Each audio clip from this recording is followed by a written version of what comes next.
크림 스티커. So a few years back, we visited Oxford Doughnut Shoppe and did a review of it then. It wasn't the type of review you really want to have, but Oxford Doughnut Shoppe has gotten new owners, new management as of last February, so it's time to revisit it and see what we have. So here we are at the new and improved Oxford Doughnut Shoppe, and things have definitely changed since last time I was here several years ago. All kinds of goodies, jams, that kind of thing if you want additional sweetness. It's completely rearranged in here now. It used to be when you walked in the door that all the donuts and everything were off to our right here, but they've completely reworked the place, the new owners, and now we're taking a look at the fruits of the labor. So they're looking pretty yummy. A lot more variety here now versus what I remember with the previous owners. It's early in the morning, so they're still getting all their donuts out, but what we have so far looks pretty good. And of course, we're here for the cream sticks, which are right back there.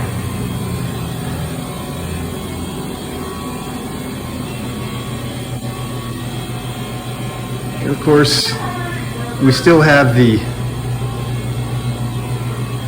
old-time bicycle that you might remember from the last review, but again, overall, so much nicer. So we're going to find out what we have.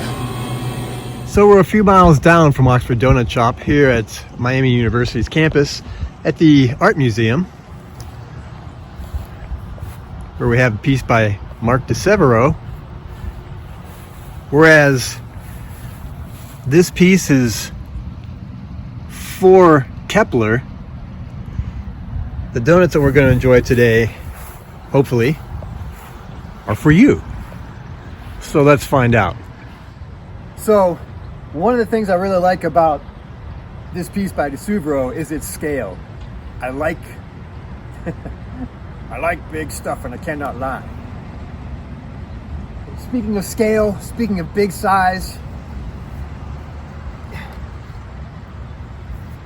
this is a good sized cream stick.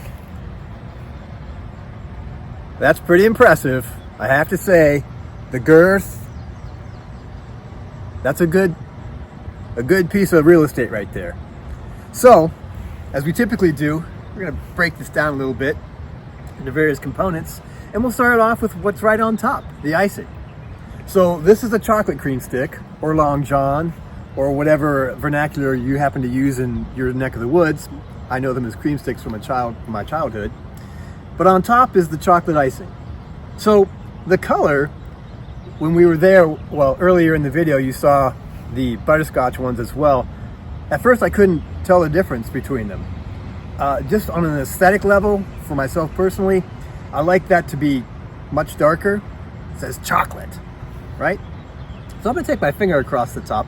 Although this is, the color's okay. I just, again, personal preference, I like a deep, dark brown on top of the cream stick.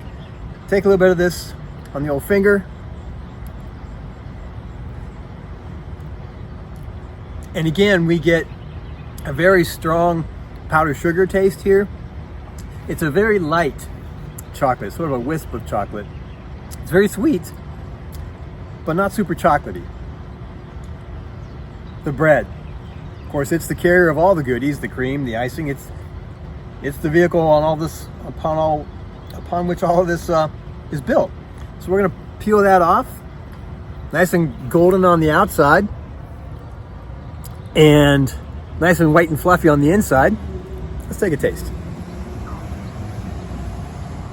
Very pleasant. It's light, a little bit spongy. There's a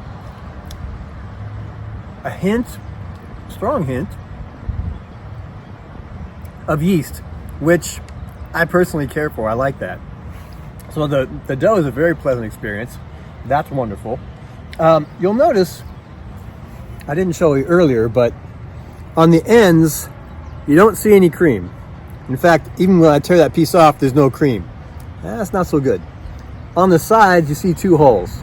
So with cream sticks, there are a couple of ways that they put the cream in, but in my mind, the preferred way is there's a wand, like a finger, like a big giant needle, and they impale the donut, and then as they eject the cream from the needle, they pull back, and it fills the entire cream stick with cream.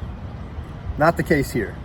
We have like a vampire sort of puncture. So out of curiosity, there's nothing on the end here, there's nothing on the end here. We're gonna split it right down the middle, see what we see. This is gonna get messy. Making donuts is messy, eating donuts is messy. When I split it in the middle, what do we see? Well, I'll tell you what I don't see is cream. That hurts. Anyway, let's get to the cream. I'm gonna set this down for a second because it is a big monster and I need both hands to do this to get nice and messy.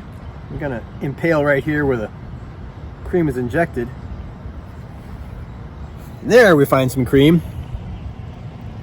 All right, so in goes the finger, squishy mishy.